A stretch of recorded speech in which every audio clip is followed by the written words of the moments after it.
आज का जो कलाम है वो है, खुदा अपने लोगों को मिस्र में से क्यों निकाल ले आता है। हालेलुया। खुदा अपने लोगों को मिस्र में से क्यों निकाल ले आता है। हालेलुया। हम जानते हैं मिस्र के बारे में भी, बहुत बड़ा जो है ना कलाम है मिस्र के ऊपर। हम अच्छे से जानते हैं मिस्र के बारे में भी, और मिस्र में क्या होता था और क्या विपत्तियां आई और कैसे खुदा ने क्या क्या काम किए ऑलरेडी जानते हैं।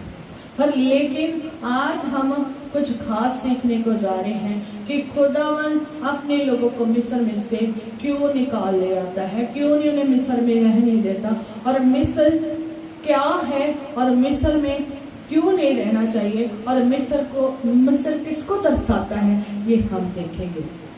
हालेलुया। और हम भी मसीह ये जानेंगे, क्या हम अभी भी मिस्र में हैं या मिस्र से बाहर निकल चुके हैं। और आगे जैसे जैसे कलाम बढ़ेगा और आप उसमें से अपने आप को भी जांचना, अपने आप को भी परखना और देखना क्या आप मिस्र में हैं या मिस्र से बाहर आ गए हैं। हालेलुया। हम ये बात मिस्र और मिस्र के लोगों और इस्राएलियों के बारे में बात देखेंगे। मिस्र जो है वो खुदा को मानने वाला देश नहीं था, खुदा की पूजा करने वाला देश नहीं था। वहाँ पर बहुत सारे अन्याय होते थे। वहाँ जो मिस्र था ना, वो मिस्र के जो लोग थे ना, वो खुदा की इच्छा के अनुसार नहीं चलते थे और परमेश्वर की दृष्टि के अनुसार नहीं करते थे, और ना ही वो मिस्री परमेश्वर के लोग थे।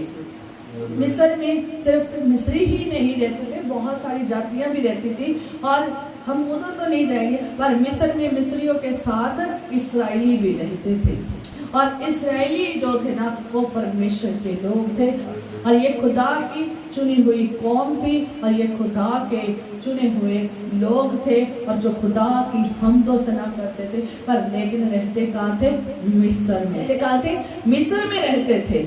और हम पहले थोड़ा सा हम देखेंगे कि मिस्र है कौन है, और मिस्र कहाँ से आया है और कहाँ से पैदा हुआ है, उसकी पैदाइश देखेंगे, उसका नाम देखेंगे, कहाँ से शुरू हुआ है। हम बाइबल में से ही देखेंगे। मिस्र का जो नाम हम पहला देखते हैं ना, तो वो उत्पत्ति उसका 10 बाब उसकी 6 आयत में हमें मिलता है।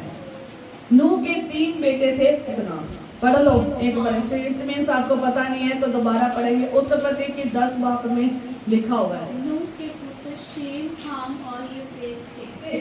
तो मिस्र की स्टार्टिंग कहाँ से शुरू होती है वो हम देखेंगे। और नूह के कितने बेटे थे, 3 थे, और फर्स्ट बेटे का नाम क्या था, शेम, हाम और येफेत, 3 उसके बेटे थे। पर उत्पत्ति 10 उसकी 6 में जब आप देखोगे ना, तो वहां पर हाम के पुत्र थे, और उनके नाम थे कूश, मिस्र, फूत और कनान, ये उसके बेटे थे।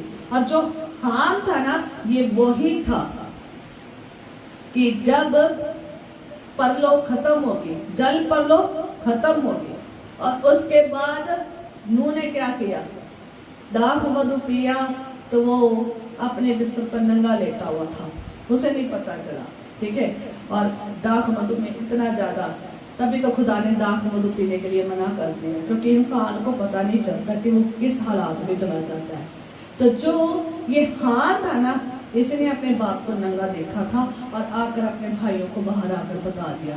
पर लेकिन जो उसके दोनों बेटे दूसरे थे, उन्होंने अपने पिता को नंगा नहीं देखा, उन्होंने चादर पकड़ी, उल्टे जाकर उन्होंने अपने पिता के ऊपर डाल दी। ये हाम वही था, और ये थोड़ा सा शरारती भी था, और थोड़ा सा अकॉर्डिंग जल परलोक के बाद ये थोड़ी सी जिंदगी जो ना सही नहीं इसकी थी, ठीक है। जल परलोक के बाद थोड़ा सा इसमें थोड़ा सा सही नहीं था, ठीक है।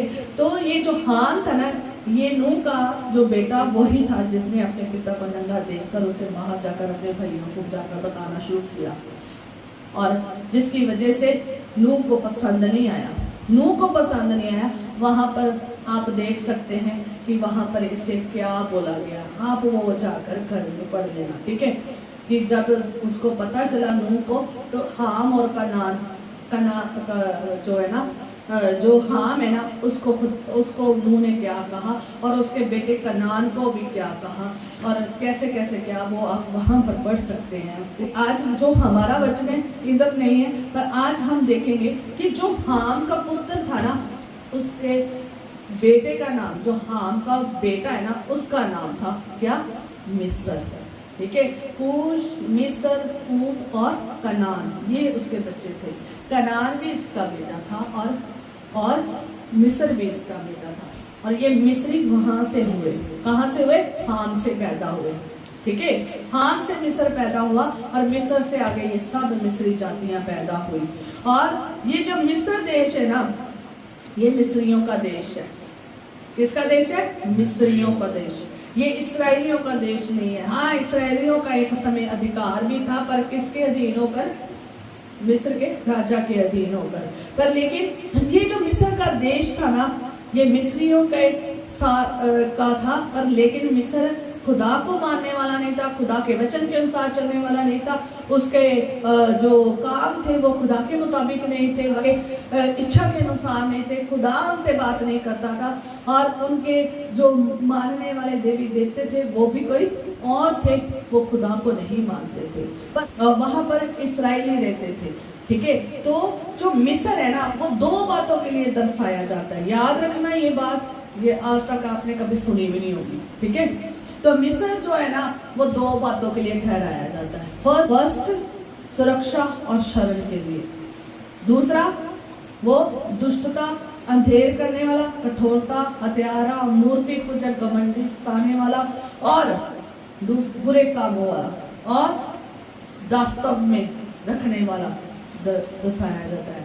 गुलामी का घर दर्शाया जाता है। मिस्र गुलामी का रास्ता है, गुलामी का घर है। ठीक है, क्यों, क्योंकि इस्राएली वहां पर गुलामी में रहते थे। और हम देखते हैं कि फर्स्ट नंबर पर सुरक्षा और शरण कैसे है बाइबल में। सुरक्षा, मिस्र कैसे सुरक्षा के लिए और शरण के लिए दर्शाया गया है। कैसे, क्योंकि हमारे जो खुदा के लोग हैं ना, वो वहां पर शरण लिए, उन्होंने वहां पर उन्होंने शरण भी ली है, वहां वो सुरक्षित भी रहे हैं। और सुरक्षित रहते रहते गुलाम हो गए हैं, जिसकी वजह से खुदा अपने लोगों को मिस्र में से निकाल ले आया है। हालेलुया। तो सुरक्षा और शरण हम देखेंगे उत्पत्ति का 12 बाब जब हम 10 आयत में पढ़ते हैं ना, तो जो फर्स्ट शरण किसी ने ली है ना जाकर, वो अब्राहम ने ली थी। ठीक है, यहाँ पर अब्राहम के समय में भयंकर अकाल पड़ गया, और अकाल पड़ने की वजह से वो अपने परिवार को लेकर, अपना सब कुछ लेकर, संपत्ति लेकर, जितने जन थे सबको लेकर मिस्र में चला गया। अब्राहम की जो पत्नी थी उसका नाम सारा था, तो वो उसे वहां मिस्र में जाकर कहता है कि तुम बहन करके बताना वहां पर, है ना। तो ये आप वहां पर पढ़ सकते हैं। और जब उसने वहां पर ऐसे जाके जब रहे वहां पर, तो क्या हुआ कि वहां जो फिरौन के अधिकारी थे ना, वो सैरा को लेकर कहाँ चले गए, फिरौन राजा के घर में लेकर चले गए, जिसकी वजह से खुदा ने फिरौन पर बड़ी बड़ी विपत्तियां डाली। और जब उसे पता चला कि ये अब्राहम की बहन नहीं, ये अब्राहम की क्या है, बीवी है, और फिर उसने उससे बातचीत करी, बाकी पढ़ लेना। और फिर उसने उसका सब कुछ जो था ना, और जो वो साथ लाया था जो था, उसने देकर उसे क्या कर दिया, वहां से मिस्र से रुखसत कर दिया, भेज दिया। क्योंकि उसकी अब्राहम की वजह से किसको दुख झेलना पड़ा, किसको, फिरौन को झेलना पड़ा। खुदावन अपने लोगों की भी सुरक्षा करता है, चाहे आप मिस्र में जाकर क्या ले लो, शरण ले लो। और उस टाइम व्यवस्था नहीं थी, व्यवस्था नहीं थी, उसने जो झूठ बोलना था बोल दिया। व्यवस्था के बाद, व्यवस्था जब बनी तब खुदा ने कहा था कि झूठ ना बोलना, इसलिए वहां पर खुदा ने उसे दंड नहीं दिया। और वहां पर उसने झूठ बोलने के लिए अपनी पत्नी को कहा, और उस झूठ की वजह से फिरौन ने बहुत दुख उठाया, और उसने उसको सब कुछ, उसका जो भी था ना, उसको भेज दिया वापस। फिर वो वहां से चलकर कनान के दक्षिण में रहना शुरू कर दिया। काल की वजह से जो सबसे पहली शरण जाकर और सुरक्षा महसूस की अकाल से सुरक्षित रहने के लिए, वो कहाँ किसने ली? अब्राहम ने। और दूसरा, इसाक के टाइम में भी अकाल पड़ा था, पर उसने वहां सुरक्षा नहीं ली। उसने वहां सुरक्षा नहीं ली, वहां सुरक्षा रहने के लिए, अकाल से सुरक्षित रहने के लिए वहां शरण नहीं ली, और ना ही वहां पर जाकर अपना घर बसाया, वहां पर नहीं गया अपने परिवार के साथ, क्योंकि खुदा ने उसे मना कर दिया था। और दूसरा कौन वहां गया अकाल में? यूसुफ गया। यूसुफ कैसे चला गया? क्योंकि यूसुफ के भाइयों ने 20 चांदी के टुकड़ों से किसको बेच दिया था? यूसुफ को बेच दिया था। इश्माइलियों के हाथ में उसने यूसुफ को बेच दिया, और वो यूसुफ को लेकर कहाँ चले गए? मिस्र में चले गए। और मिस्र में जाकर उसने अपने पूरा जीवन व्यतीत किया। मिस्र में जाकर यूसुफ ने जाकर अपना जीवन व्यतीत किया। उसने भी शरण उसको कहाँ मिली? मिस्र में। और वहां वो सुरक्षित भी रहा। आए तूफान, हम जहां भी रहते हैं आते हैं थोड़े बहुत तूफान, और जब मिस्र में वो गया, वहां उसे बहुत सारे चीजों को झेलना पड़ा, बहुत सारी प्रॉब्लम्स भी आई, पर लेकिन मिस्र में रहकर उसने वहां पर एक अधिकारी, उच्च अधिकारी का दर्जा भी पाया, राज्य के समान। सारा होल्ड उसके हाथ में दे दिया राजा ने, सब कुछ अपने घर का, अपने इस पूरे देश का सारा होल्ड उसके हाथों में दे दिया, और तभी वो अकाल के कारण बचे रहे। और दूसरा नंबर किसने सुरक्षा और शरण पाई? मिस्र में यूसुफ ने। और तीसरा नंबर यूसुफ के पापा ने, यूसुफ के डैडी ने, कौन? याकूब ने, और उसके भाइयों ने, और उसके पूरे घराने ने वहां पर सुरक्षा पाई, और वहां जाके मिस्र में शरण ले। क्यों? क्योंकि अकाल पड़ गया था। याकूब के समय भी अकाल पड़ गया, और याकूब ने को जब पता चला कि मिस्र में अनाज है, तो उसने अपने पुत्रों को कहा वहां जाओ, और वो वहां गए, और उन्होंने, आप आगे जानते ही हो कैसे उनकी अपने भाई से मुलाकात हुई, क्या क्या हुआ। और फिर उसके बाद यूसुफ अपने सारे परिवार को कहाँ ले आता है? मिस्र में ले आता है। याकूब और याकूब का पूरा घराना कहाँ चला जाता है? मिस्र में शरण लेने के लिए। क्यों? अकाल की वजह से, सुरक्षा पाने के लिए। क्योंकि अकाल इतना भयंकर आता था कि वहां खाने और पीने और रहने को कुछ नहीं बचता था, सब कुछ खत्म हो जाता था, खाने को नहीं था, पीने को नहीं था। तो उससे बचने के लिए, वो सुरक्षित रहने के लिए, अपनी जिंदगी को सुरक्षित करने के लिए, सुरक्षा पाने के लिए कहाँ चले जाते थे? कहाँ? मिस्र में चले जाते थे, और मिस्र में जाकर रहते थे, और वहां पर वो सुरक्षित रहते थे। और ये भी गए हैं, सब सुरक्षा पाई है वहां पर।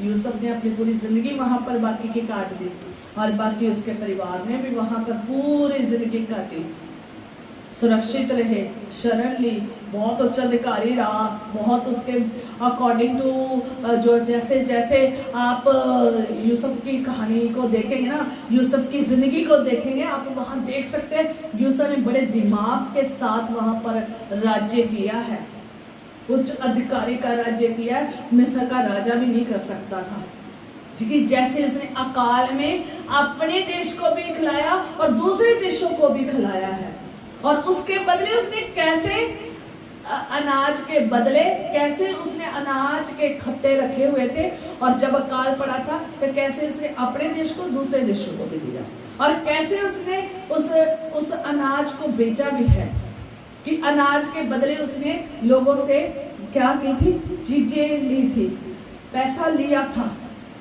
जो जो चीजें वो दे सकते थे वो उससे उनसे ली थी।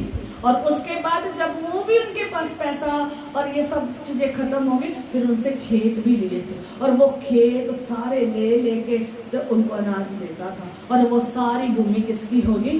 फिरौन की होगी। आप जाकर बाइबल में पढ़ लेना, मैंने आपको बहुत शॉर्ट में बताया है। और जो सारी भूमि किसकी होगी? फिरौन की होगी। और फिरौन के पास बहुत ज्यादा जगह आ गई, सारे खेत आ गए, सारी जमीनें आ गई, और वो बहुत ताकतवर बन गया। किसकी वजह से? यूसुफ की वजह से। बना तो वो यूसुफ की वजह था, यूसुफ के टाइम पर वो सुरक्षित भी थे, सारा मिस्री लोग, इस्राएली लोग, मिस्री भी सुरक्षित थे, इस्राएली भी सुरक्षित थे, बाकी लोग भी सुरक्षित थे। पर जैसे ही यूसुफ चला गया उसके बाद प्रॉब्लम आनी शुरू हो गई। यूसुफ चला गया, यूसुफ का जो याकूब भी चला गया, उसके बच्चे भी चले गए, यूसुफ भी चला गया। जब उसका सारा घराना खत्म हो गया, जो बाकी पीछे इस्राएली रह गए थे ना, उनको दिक्कत आनी शुरू हो गई। और उस वहां जाने से पहले हम एक और नए नियम में भी देखेंगे किसने सुरक्षा ली थी। आप बताओ किसने सुरक्षा ली थी? जाके किसको खुदा ने भेजा था सुरक्षा लेने के लिए? खुदा ने ही भेजा था, यीशु मसीह को भेजा था। नए नियम में ही यीशु मसीह के जन्म के समय जब हेरोदेस राजा को पता चला कि कोई राजा पैदा हुआ है, जब जोशियों ने जाकर बताया, तो तब उसने क्या किया? 2 साल के बच्चों को क्या कर दिया? मरवा दिया। तो खुदा का जो दूत है उसने यूसुफ जो यीशु मसीह का जिस्मानी बाप था उसको क्या दिया? स्वप्न में बताया कि तू माता को, बालक के माता को और बालक को लेकर कहाँ चला जा? मिस्र चला जा। और जब तक हेरोदेस राजा मर नहीं गया तब तक वो कहाँ रहा? मिस्र में रहा। और जब हेरोदेस मर गया और खुदा उसे कहाँ से वापस ले आया? मिस्र से वापस ले आया। तो आप, ये एक भविष्यवाणी भी थी, ये एक भविष्यवाणी भी थी। होशे की पुस्तक उसका 11 बाब और उसकी पहली आयत में भविष्यवाणी थी कि मैंने अपने पुत्र को मिस्र से बुलाया है, मैंने अपने पुत्र को मिस्र से बुलाया है। आज भी खुदावन अपने बच्चों को मिस्र से बुलाता है, याद रखें। खुदावन हमें मिस्र में क्यों नहीं रहने देता, आगे हम और भी पढ़ेंगे। अभी तो सिर्फ मैं जस्ट आपको इंट्रोडक्शन दे रही हूँ, ठीक है, कि मिस्र है क्या है और कैसे वो सुरक्षा के लिए और कैसे वो शरण लेने के लिए है। कौन कौन है जिसने बाइबल में शरण लिया? और भी बहुत सारे राजा का भी नाम है, मैं उधर नहीं जाऊंगी, बस मैंने बहुत सारे कम लोगों का नाम लेकर आपको बताया, और भी बहुत बार शरण ली है। और नए नियम में यीशु मसीह ने भी शरण ली है। और लिखा है, ये भविष्यवाणी थी होशे की पुस्तक में और उसका 11 बाब और उसकी पहली आयत में कि मैंने अपने पुत्र को मिस्र से बुलाया है। खुदावन अपने लोगों को कभी भी मिस्र में नहीं रहने देता, उन्हें निकाल कर लाता है। वो भेजता भी है और वो बुलाता भी है। ये इस्राएली की पहले ही भविष्यवाणी हो गई थी। खुदा ने पहले ही बोल दिया था अब्राहम को कि तेरे जो वंश है ना वहां पर दास्तव में रहेंगे, ये पहले ही बता दिया था। और कैसे खुदा उसे छुड़ा कर लाएगा, क्या होगा, वो अब्राहम के साथ ऑलरेडी उसने बात की थी। और इस्राएली जो थे ना वो भी दास्तव में चले गए थे और वो भी इस मिस्र में रहे जाकर उन्होंने भी शरण ली, उन्होंने भी सुरक्षित जीवन जिया। उन्होंने अकाल से तो बच गए, अकाल की सारी समय से तो बच गए, पर लेकिन वहां पर ही बस गए और वहां पर ही बस गए और बसते बसते बसते बसते और बहुत ही गिनती में भर गए। यूसुफ चला गया, यूसुफ के पापा चले गए, उसके घराना चला गया, पर बाकी जो लोग जो पैदावार हो रही थी वो वहीं पर थे।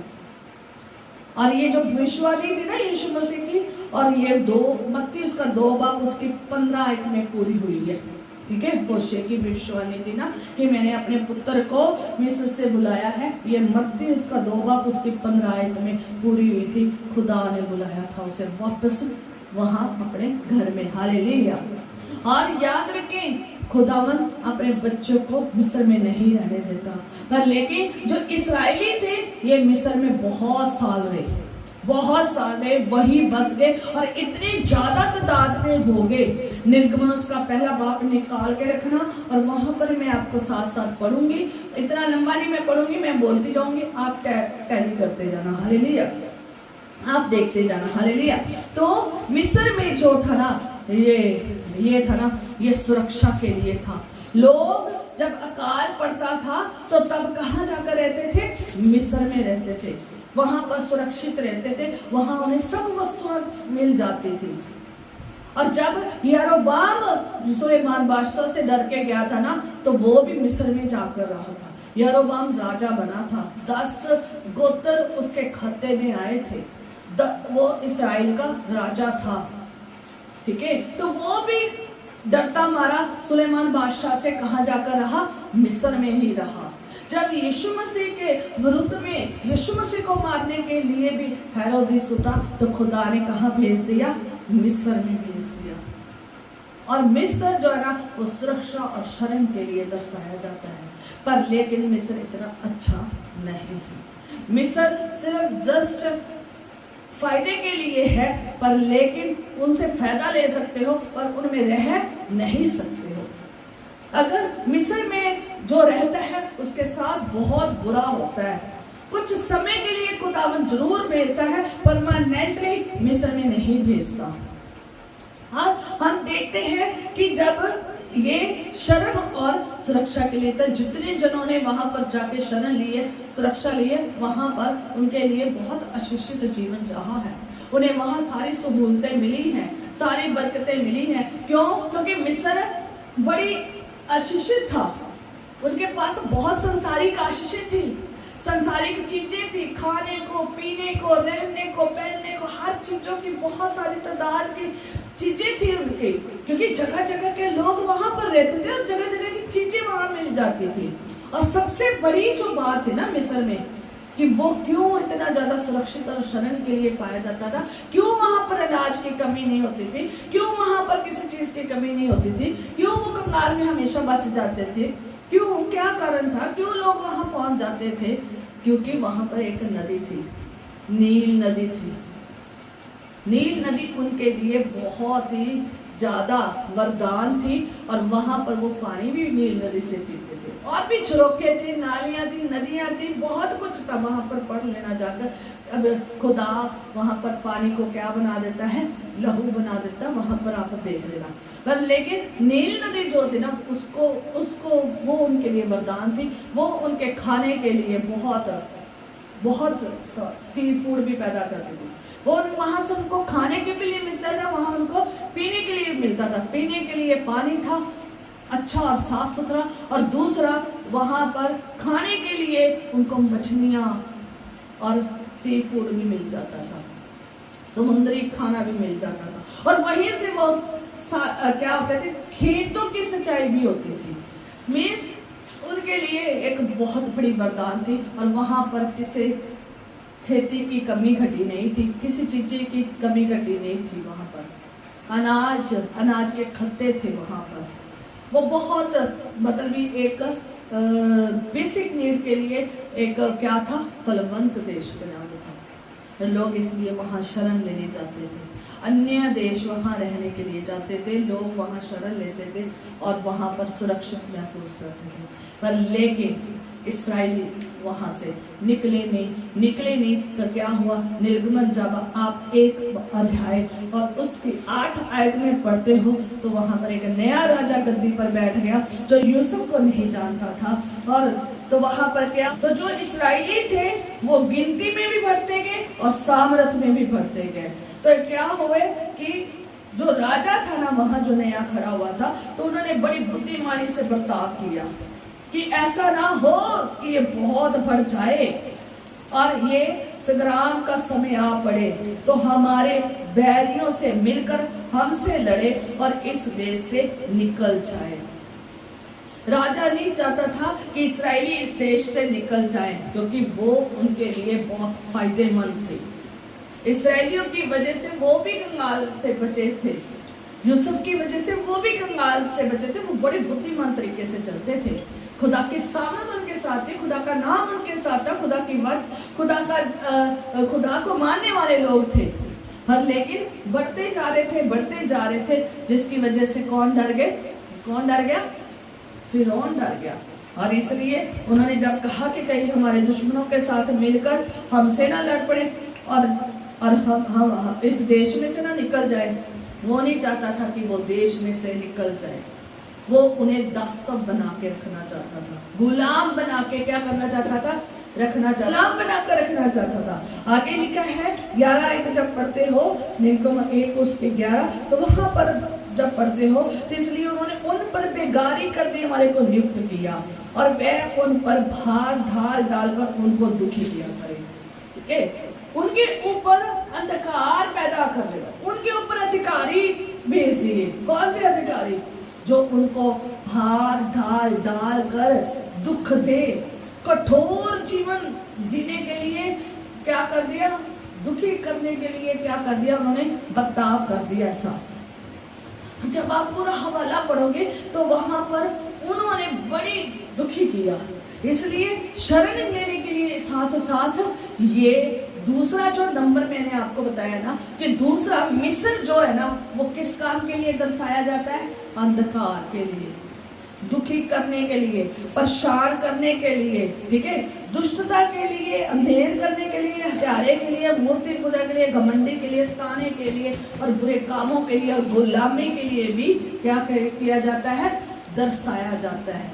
ये दुष्टता इनमें थी ऐसी, गुलाम बनाने की। ये गुलामी इसलिए कहा, इसे मिस्र को दास्तव कहा जाता है, दास्तव का घर कहा जाता है, गुलामी का घर कहा जाता है, क्योंकि इनकी जो राजा और उनकी सेनाओं की सोच क्या थी?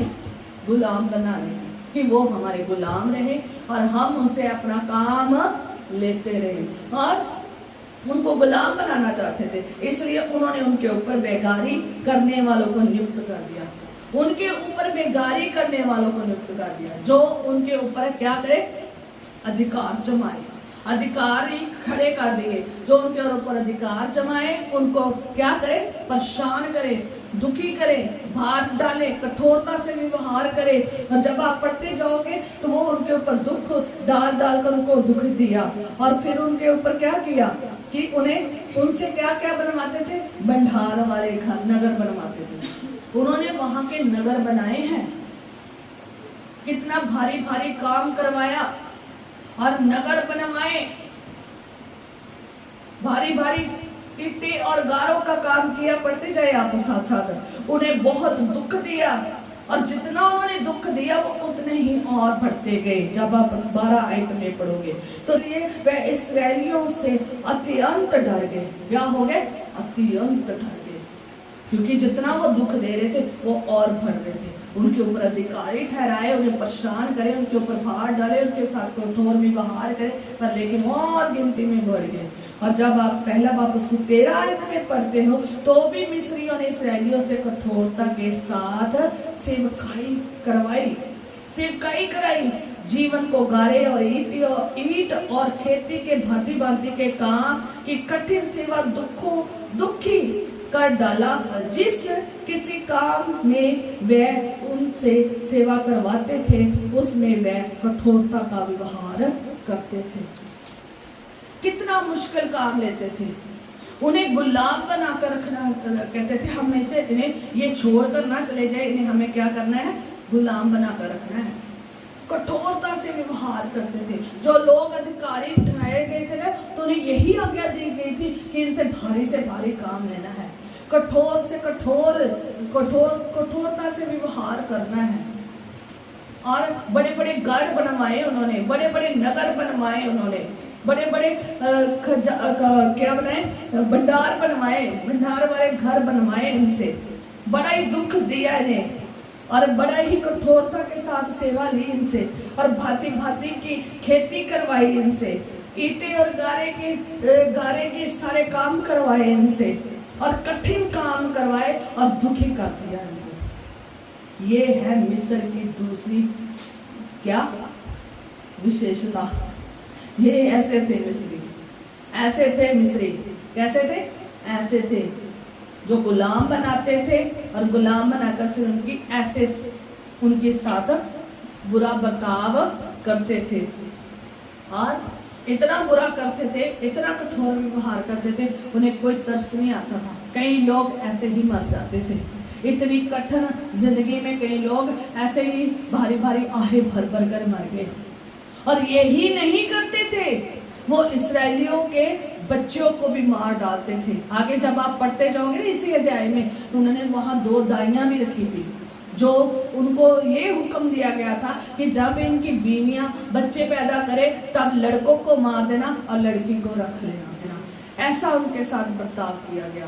पर ये जो दाइयां थी वो परमेश्वर से डरती थी और कि ये बहुत फुर्तीली है, स्त्रियां हैं, हमारे आने से पहले ही क्या हो जाते हैं, इनके बच्चे हो जाते हैं। और फिर राजे ने क्या किया, 2-2 साल के बच्चों को मारना शुरू कर दिया और लोगों को मारना शुरू कर दिया।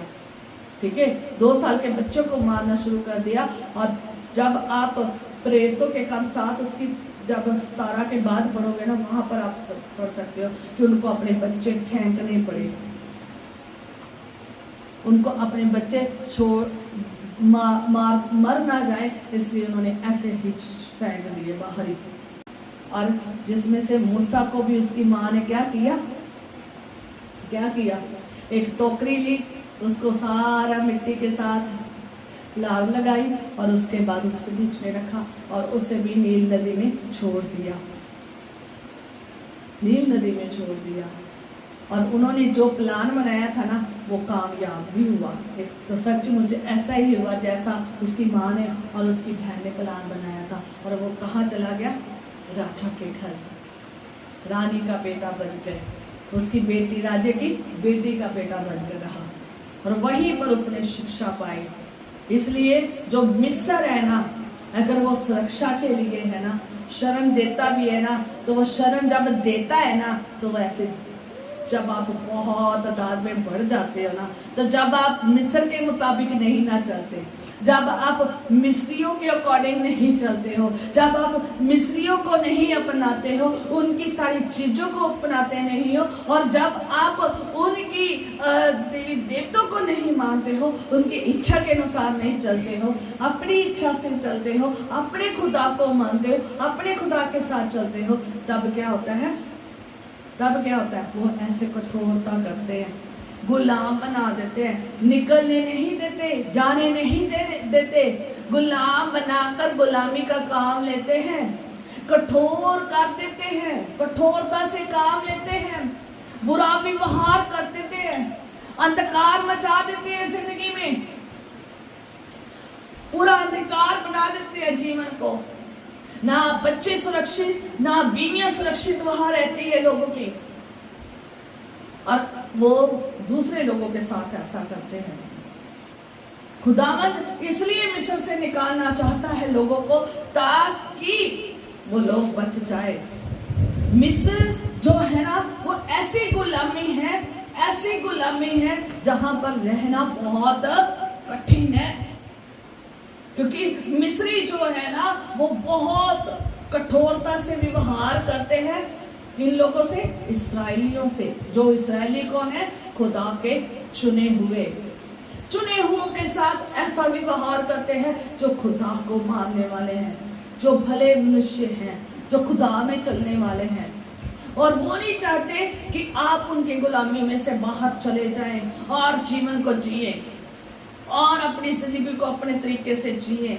वो अपने तरीके से जिलाना चाहते, क्योंकि जो गुलाम है वो कभी भी अपनी मर्जी से नहीं जी सकता, अपने तरीके से नहीं रह सकता, अपने तरीके से ना वो घर बना सकता है, ना उसको खाने को मिल सकता है, ना उसको पहनने को मिल सकता है, ना उसे अपने परिवार को सुरक्षित रख सकता है। कुछ भी हो सकता है गुलामी के जीवन में, जैसे कि इस्राएलियों के साथ हुआ। बहुत बुरा व्यवहार किया उन्होंने, बच्चों को, बीवियों को, सबको बड़ी कठोरता से व्यवहार किया है उनके साथ। वहां सिर्फ दुख और पीड़ा और दर्द और अंधेर के अलावा कुछ नहीं था। दुष्टता करने वाले लोग ठहराए थे, अंधकार जिंदगी को बनाने वाले लोग ठहरा दिए, हत्यारे जो हत्या करते थे, और जो हत्यारे वो जो उनके बच्चों को भी मार देते थे, मूर्ति पूजक थे, खुदा की पूजा करने वाले नहीं थे। ये जो 10 विपत्तियां आई है ना, ये 10 विपत्तियां के पीछे बहुत बड़ा कारण है। कभी चाहा तो खुदा ने, तो हम जरूर इसके ऊपर कलाम सुनाएंगे कि वो एक एक विपत्ति किसको दर्शाती थी, कौन से इनके देवता को दर्शाती थी, जिसके कारण खुदा ने वो विपत्तियां भेजी। हालेलुया। कैसे खुदा ने मिस्रियों को उन विपत्तियों के साथ हराया है और कैसे बताया है कि मैं ही जीवता परमेश्वर हूँ। खुदा ने बताया है कि मैं हूँ, मैं ही वो जीवता परमेश्वर हूँ, मैं ही खुदा हूँ। खुदा ने वहां पर राजे को भी, राजे के अधिकारियों के भी और राजे के जितने भी घोड़सवार जहां जिसके ऊपर वो घमंड करते थे, उनको भी बताया और वहां के रहने वालों को भी बताया और इस्राएलियों को भी बताया कि जो सर्वश्रेष्ठ सर्वशक्तिमान परमेश्वर है वो कौन है? मैं हूँ। और मैं कौन हूँ? यहोवा हूँ। और यहोवा को मिस्री जानते नहीं थे, क्योंकि जब मूसा उनके पास गया तो वो कहते यहोवा कौन है? इस्राएली डबल जिंदगी जी रहे थे, मिस्र जैसी भी थी और कहा इस्राएली खुदा में भी चलते थे। यूसुफ के बाद, याकूब और यूसुफ के बाद कोई भी विश्ववक्ता वहां पर नहीं आया। 400 साल तक कोई भी विश्ववक्ता वहां पर नहीं आया। 400 साल दास्तन में उन्होंने अपनी जिंदगी को बताया, इतनी बुरी जिंदगी को बताया, कितने वो दास्तन में ही कई लोग मर गए, पर उन्होंने चिल्लाया नहीं, उन्होंने खुदा को पुकारा नहीं। पर जब देखा कि अब भारी सांस लेना पड़ रहा है, बड़ा बुरा व्यवहार हो रहा है, जीना मुश्किल हो गया, तब इन्होंने किसको पुकारा? खुदा को पुकारा। बाइबल में भी लिखा है, अपन निर्गमन पढ़ लेना, तो बाइबल में लिखा है तब इन्होंने किसको पुकारा? परमेश्वर को पुकारा।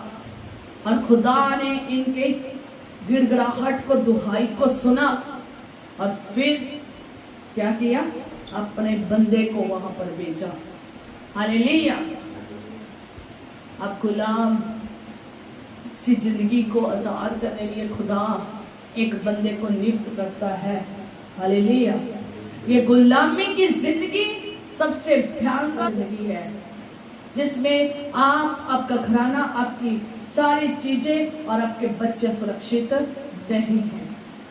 और खुदावन इसलिए मिस्र में से निकालना चाहता है कि तुम मिस्र में ना जिंदगी व्यतीत करो, तुम कहा करो मेरे अकॉर्डिंग जिंदगी व्यतीत करो। खुदावन ने इस्राएलियों की दुहाई को सुना और जब सुना तो वहां पर एक बंदा भी मुकर्रर किया, भेजा, ताकि वो उन्हें क्या करे? आजाद करे। हालेलुया। अब मिस्र कौन है? आज की डेट में मिस्र कौन है? की डेट में मिस्र क्या है? ये संसार है, ये संसार है। मिस्र अपनी जिंदगी ऐसी थी, मिस्र की जिंदगी भी ऐसी थी। आज का जो मिस्र है ना, वो ये संसार है जहां पर हम रह रहे हैं, बड़े सुरक्षित महसूस कर रहे हैं, बड़े अच्छे महसूस कर रहे हैं। और परमेश्वर का वचन कहता है संसार में रहो पर संसार जैसे काम ना करो। आज संसार मिस्र है ना, वो गुलामी को दर्शाता है और गुलामी से निकालकर खुदावंद आपको आजादी में लेकर जाना चाहता है। और खुदावंद जब जब देखता था कि कोई गुलामी में जा रहा है ना, तो खुदावंद ने हमेशा अपने बंदे को नियुक्त किया है उन्हें आजाद करने के लिए। हालेलुया। हमेशा खुदावन अपने एक बंदे को चुनता है, वो अपने लोगों को सिखाता है और बरकत में लेकर आता है, आशीष में लेकर आता है। वो आशीष क्या है? एक नए जीवन की, एक नई आशा की, एक नई बरकत की है, आजादी की है, जहां आप गुलामी से नहीं बल्कि आजादी से जीते हैं। आज भी खुदावन जो लोग मिस्र में पड़े हैं ना, उनको खुदावंद आजाद करना चाहता है। आज भी हमारे बहुत मसीह बहन भाई हैं और बहुत सारे हैं जो मसीह में नहीं हैं। वो कहाँ फंसे पड़े हैं? मिस्र में, संसार में, जहां वो बड़े सोचते हैं कि सुरक्षित है और शरण लेकर बैठे हैं और बड़ी वहां पर वो आशीषित जिंदगी भी जी रहे हैं, खाने पीने रहने को भी मिल रहा है, सब वस्तुओं के लिए वो कहाँ रह रहे हैं? मिस्र में रह रहे हैं और मिस्र पर ही भरोसा कर रहे हैं। यशायाह नबी की पुस्तक जब आप पढ़ते हो तो परमेश्वर वहां पर कहता तुम सहायता पाने के लिए कहां जाते हो? मिस्र में जाते हो। कहता खुदा का वचन कहता है मैं आपको वहां पर पढ़ के ही सुना देती हूँ, ठीक है। यशायाह नबी उसका 31 बाब में जब पढ़ते हो तो कहता, हाय उन पर जो सहायता पाने के लिए मिस्र को जाते हैं और घोड़ों का आसरा करते हैं, जो रथों पर भरोसा रखते हैं क्योंकि वे बहुत हैं, और सवार पर क्योंकि वे अति बलवान है, पर इस्राएल के पवित्र की और दृष्टि नहीं करते और ना यहोवा की खोज करते हैं, परंतु वे भी बुद्धिमान है और दुख देगा, वह अपने वचन ना टालेगा, परंतु उठकर कुकर्मियों के घराने पर, अनर्थकारियों के सहायकों पर भी चढ़ाई करेगा। तो मिस्री लोग ईश्वर नहीं मनुष्य ही है, और उनके घोड़े आत्मा नहीं मांस ही है। जब यहोवा हाथ बढ़ाएगा तब यहोवा सहायता करने वाले और सहायता चाहने वाले दोनों ठोकर खाकर गिरेंगे, और वे सब के सब एक संग दुष्ट नष्ट हो जाएंगे, सबके संग एक साथ नष्ट हो जाएंगे। जो सहायता कहां से पाते हैं? मिस्र से। जो कहां को भागते हैं? मिस्र में। और जो सोचते हैं इनके पास बहुत घोड़े हैं, रथ है, ताकतवर है, बहुत अच्छी अच्छी चीजें हैं, बड़ी वस्तुएं हैं, बड़ा खाने को है, बड़ा पीने को है, बड़ा रहने को है, और भाग भाग कर मिस्र में जाते हैं। खुदावंद कहता, मैं दोनों को क्या कर दूंगा? नष्ट कर दूंगा। जो सहायता पाने भी जाते हैं और जो सहायता देते भी हैं। आज भी लोग भाग भाग कर मिस्र में जाते हैं, और मिस्र कौन है? आज का संसार है। बार बार खुदा को छोड़कर मिस्र में जाते हैं। शारीरिक अभिलाषाएं, आंखों की अभिलाषाएं, सांसारिक अभिलाषाएं पाने के लिए वो वहां भागे चले जाते हैं, और अपनी जिंदगी को कहां तबाह कर रहे हैं? मिस्र में। और बहुत सारे लोग मिस्र में मर गए, उस कठोरता और उस गुलामी में ही मर गए। आज बहुत सारे लोग हैं जो मसीह में चलते हुए भी और जो मसीह में नहीं चलते, और वो जानकर भी परमेश्वर को मिस्र में ही रह रहे हैं, और गुलामी में और दास्तान में ही, और इतनी कठोरता से और इतनी दुष्टता से, अंधकार में से जीवन व्यतीत कर मर गए हैं। और बहुत सारे लोग हैं जिनको खुदा चुना ले आया है। आप अगर आज मिस्र में शारीरिक अभिलाषाओं के लिए, सांसारिक अभिलाषाओं के लिए और आंखों की अभिलाषा को पाने के लिए, अपनी इच्छा के अनुसार ये सब वस्तुओं को पाने के लिए, संसार की सारी वस्तुओं को हासिल करने के लिए, बड़ा सुरक्षित बनाने के लिए, बड़ी शरण लेने के लिए वहां पर जा रहे हैं, तो याद रखें मिस्र जो है ना, जो संसार है ना, वो दुष्टता का भरा हुआ है। और ये संसार का सरदार कौन है? शैतान है। खुदा का वचन कहता है कि शैतान क्या है? संसार का सरदार है। और संसार का जो सरदार शैतान है ना, तो उसकी सेना भी है। इफ्सियों 6 बाब उसकी 10 आयत में पढ़ लेना, जो मैं बार बार आपको बताती रहती हूँ कि वो सेना क्या क्या काम करती है।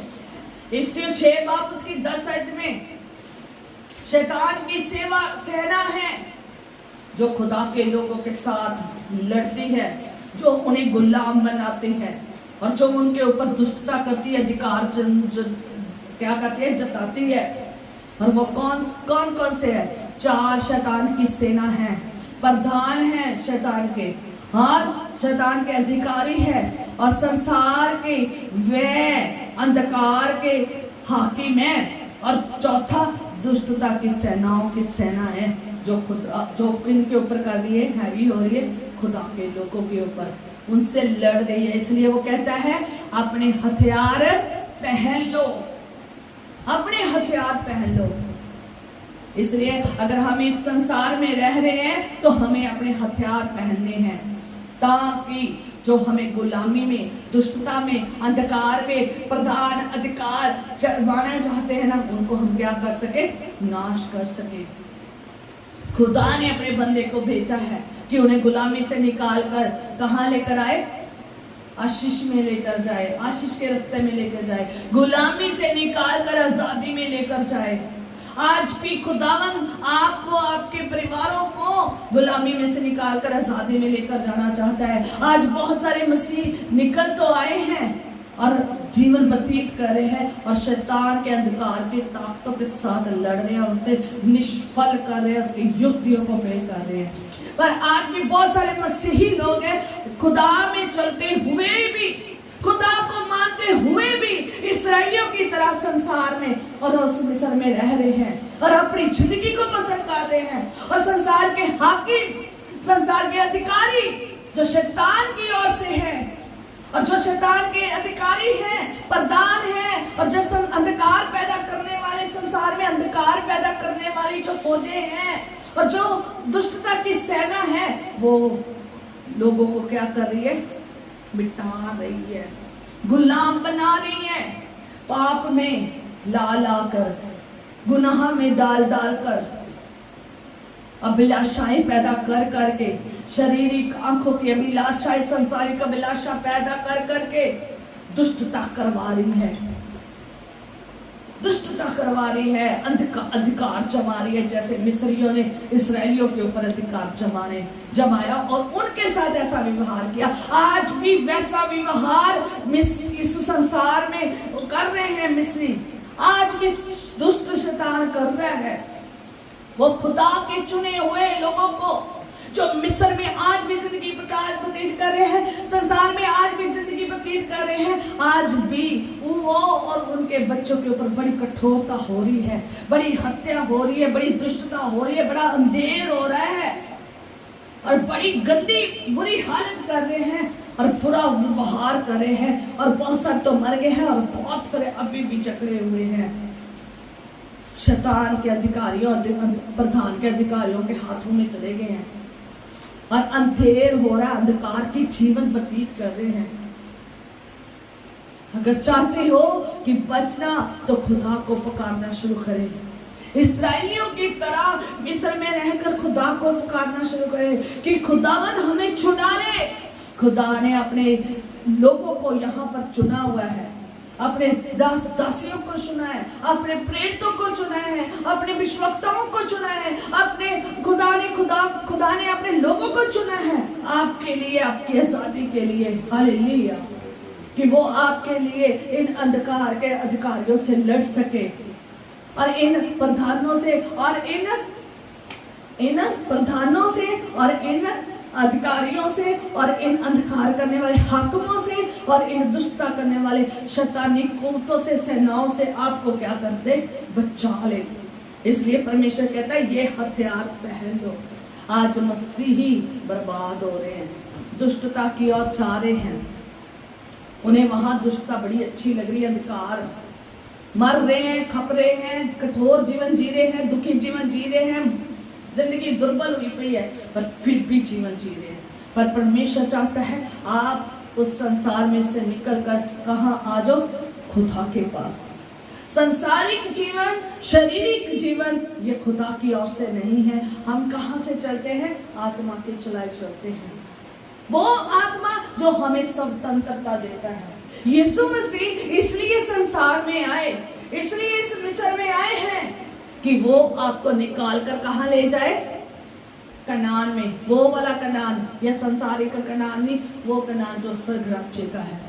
वो इसलिए आए हैं आपको मिस्र में से निकालने के लिए, आपको संसार से निकालने के लिए। उस संसार का जो हाकिम है ना, जो वो संसार के प्रधान है ना, जो संसार का अंधेर करने वाली, संसार के ऊपर अंधेर करने वाली आत्माएं है ना, वो जो के दुष्टता पैदा करने वाली आत्माएं है ना, वो जो संसार का पिता है ना, उसके हाथों से छुड़ाकर आपको कहां लेकर? जिंदगी की राह पर लेकर आया है। इसलिए आया है वो आपको जिंदगी की राह की ओर ले चले। और जितनों ने उसे पर विश्वास किया उनको खुदा ने अपने पुत्र होने का क्या दिया है? अधिकार दिया है। हालेलुया। यीशु मसीह इसलिए आया कि क्यों आया? कि आपको अपने लहू से मोल खरीद कर, छुटकारा देकर इस संसारिक शैतान से, शैतान जो संसारिक है, जो पिता है संसार का, उससे छुटकारा देकर तुम्हें कहां लेकर आया है? अपने पास। यीशु मसीह का आना इसलिए धरती पर था कि वो तुम्हें इन सब से छुड़ाए और छुड़ाकर संसार के जो पिता है ना, जो संसार को दुष्टता में ले जा रहा है, अधिकार जमाकर बैठा है और अंधकार और गंदी जिंदगी और गुलामी की जिंदगी अपने गुलाम बनाकर बैठा है, उन गुलामी की जिंदगी से निकाल कर आशीष की जिंदगी में और नई जिंदगी और नई राह दिखाने के लिए आया है। सच्चाई देने के लिए सच्चा परमेश्वर है, वो राह हक और जिंदगी है। कहते यीशु मसीह ने कहा, मैं ही राह हूं, मैं ही जिंदगी हूं और मैं ही सच्चाई हूं। खुदावंद आपको वहां लेके जाना चाहता है। यीशु मसीह इसलिए आया है कि आपको संसार के दुष्टता के लोगों से छुटकारा दिलाने के लिए, संसार के शैतान से छुटकारा देकर आशीष का जीवन देने के लिए उसने अपना लहू देकर हमें मोल खरीदा है। उसके लहू के द्वारा हमने इन सारी चीजों से छुटकारा पाया है और इस गुलामी से छुटकारा पाया है और हम स्वतंत्र हुए हैं। और लास्ट इफिसियों का 6 बाब उसकी 2 आयत में जब हम पढ़ते हैं तो वहां लिखा है कि उसने तुम्हें भी जलाया जो अपने अपराधों और पापों के कारण मरे हुए थे, जिनमें तुम पहले इस संसार की रीति पर और आकाश के अधिकार के हाकिम अर्थात उस आत्मा के अनुसार चलते थे जो अब भी आज्ञा ना मानने वालों में कार्य करता है। कैसे चलते थे? उस संसार के अनुसार। कहता जिसने तुम पहले इस संसार की रीति पर, किसकी रीति पर चलते थे? संसार की रीति पर चलते थे। खुदा की रीति से नहीं चलते थे, खुदा की इच्छा से नहीं चलते थे, खुदा के मुताबिक नहीं चलते थे, बल्कि किसके मुताबिक चलते थे? संसार की रीति पर और आकाश के अधिकारियों, अधिकार के हाकिम अर्थात आत्मा के अनुसार चलते थे, जो अब भी आज्ञा ना मानने वाले में कार्य करता है। जिन लोगों में, जो लोग खुदा की आज्ञा नहीं मानते, आज भी उनमें यही कार्य हो रहा है। इसलिए खुदा की आज्ञा में आ जाएं, खुदा के हुक्मों की पालना करें। और कहां से निकले? मिस्र में से निकले। मिस्र से निकलने का यही काम है कि आपने सबसे पहले यीशु मसीह पर विश्वास करना है, तौबा करनी है, बपतिस्मा लेना है और उसके साथ अपना जीवन बसर करना है। वो ही है जो आपको छुड़ा सकता है, वो ही छुटकारा देने वाला है, वो ही मुक्ति देने वाला है, वो ही आपको आजाद कर सकता है इस गुलामी से, और कोई भी नहीं है जो आपको आजाद कर सकता है। पिछले दिनों में मैंने एक कलाम सुनाया था बलवंत मनुष्य का, वो यही था। हालेलुया। खुदा ही है जिसने हमारे अपराधों के कारण ठीक है छुटकारा दिया है। और इफिसियों का 1 बाब उसकी 7 आयत में लिखा है, हमको उसमें उसके लहू के द्वारा छुटकारा अर्थात अपराधों की क्षमा उसके उस अनुग्रह के धन के अनुसार मिला है। यीशु के लहू के द्वारा हमें छुटकारा मिला है, यीशु के लहू के द्वारा हमारे अपराधों की क्षमा हुई है, यीशु के लहू के द्वारा हमारा अनुग्रह हुआ है। हालेलुया। यीशु मसीह हमारे लिए इस दुनिया में इसलिए आया है, इस संसार में, इस मिस्र में इसलिए आया है ताकि हम संसार जैसे ना रहे, हम खुदा के अनुसार चले, उसकी आज्ञा के अनुसार चले।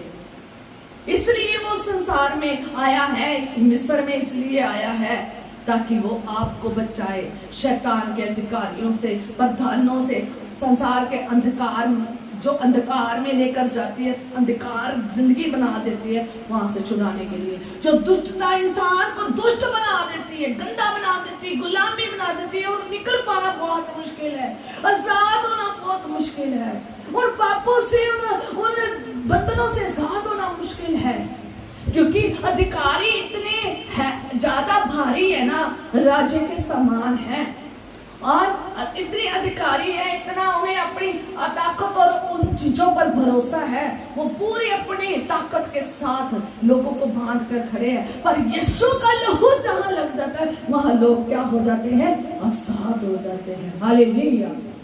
इसलिए यीशु मसीह के लहू में रहें। वो लहू अपने घर, अपने परिवार, अपनी चीजों के ऊपर, अपने बच्चों के ऊपर, हर चीज के ऊपर, रिश्तों के ऊपर, हर जो आपके साथ जुड़े हैं उनके ऊपर लहू लगाया करें। मेरी दुआ हमेशा यही होती है कि खुदावन अपना लहू एक एक जन के ऊपर लगा ले, इनकी चीज़ों के ऊपर, इनकी वस्तुओं के ऊपर, इनके रस्तों के ऊपर, इनके बिजनेस के ऊपर, इनके घर के ऊपर, इनके कारोबार के ऊपर, इनकी जॉब्स के ऊपर, जो भी इनके साथ जुड़ी है, रूहानी जिंदगी के ऊपर, जिस्मानी की जिंदगी के ऊपर, इनकी सेवकाई के ऊपर खुदावन अपना लहू लगा दे, क्योंकि यीशु के लहू के द्वारा ही छुटकारा है। यीशु ही वो नजात दहिंदा है जो हमें मिस्र से और संसार से छुड़ाने के लिए आया है। और संसार किसके मुताबिक चल रहा है? शैतान के मुताबिक। शैतान के जो अधिकारी हैं ये सब क्या कर रहे हैं? आज दुष्टता कर रहे हैं, उसी प्रकार जो मिस्र के राजा और मिस्र के अधिकारी इस्राएलियों पर करते थे। खुदा ने इस्राएलियों को वहां से छुड़ा लिया। खुदावन आज भी हमारे मसीहों को ऐसे ही छुड़ा कर लाना चाहता है। बस एक काम की जरूरत है, दुहाई देने की, गिड़गिड़ाहट देने की। अगर आप और आपके परिवार में से किसी की जिंदगी अगर मिस्र में जीवन व्यतीत कर रही है, शैतान के कब्जे में चली गई है, शैतान ने अंधकार पैदा कर दिया उसके जीवन में, दुष्टता पैदा कर दी है, गुलाम हो गया किसी चीज का, किसी पाप का, किसी अपराध का, किसी चीज का गुलाम हो गया, शैतान ने उसे गुलाम बना लिया है, किसी भी चीज ने गुलाम बना लिया है। खुदा से कहे, खुदा के आगे गिड़गिड़ाहट करे, खुदा के आगे चिलचिलाहट करे, खुदा के आगे दुहाई दे, खुदा के आगे रोए और उसको कहां से? खुदा के लिए खुदा से सहायता मांगे, खुदा से आजाद कर लेकर आएगा। हालेलुया। खुदा से आजाद करके कहां लेकर आएगा? मिस्र से छुड़ा कर लेकर आएगा। हालेलुया। खुदा से आजाद करके लेकर आएगा। सिर्फ आपको रोने की और चिल्लाने की जरूरत है। किसके आगे? सिर्फ और सिर्फ खुदा के आगे। मिस्रियों के आगे नहीं चिल्लाना, ना मिस्रियों के आगे रोना है। वो इस दास्तान में किसी को जाने नहीं देते। इस्राएली बहुत मर गए। आज बहुत सारे मसीह संसार की अभिलाषाओं और शैतान के हाथों में पाप की जिंदगी में खत्म हो गए हैं। शैतान ने उन्हें पाप की जिंदगी से ऐसा फंसा दिया कि उन्हें वहां से निकलने नहीं दिया। पर लेकिन बहुत सारे आजाद होके घूम रहे हैं और सुसमाचार को सुना रहे हैं, औरों के लिए प्रार्थना कर रहे हैं, औरों के लिए कलाम को सुना रहे हैं और उन्हें आजाद कर रहे हैं। आप क्या काम कर रहे हो? आप किस काम के हो? आप जो छुड़ाए गए हो, आप जो मिस्र से निकल कर आए हो, आप जो संसार से निकल कर आए हो, क्या आप भी दोगली जिंदगी जी रहे हैं? इस्राएलियों की तरह मिस्र में भी रह रहे हैं और मिस्र में भी काम कर रहे हैं और खुदा के भी काम कर रहे हैं। अगर आप दोगली जिंदगी जी रहे हैं तो बाहर आ जाइए। खुदावंद आपको नहीं चाहता कि आप मिस्र में जीवन व्यतीत करें। खुदा के चुनी हुई कौमों, खुदा के चुने हुए लोगों, खुदा के मुताबिक जिंदगी जिए। खुदावन एक नए रास्ते में लेके जाता है, मिस्र से निकाल कर नए रास्ते में लेकर जाता है और वो रास्ता अगले संडे हम पढ़ेंगे और सबने आना है। हालेलुया। आए हम प्रार्थना करेंगे और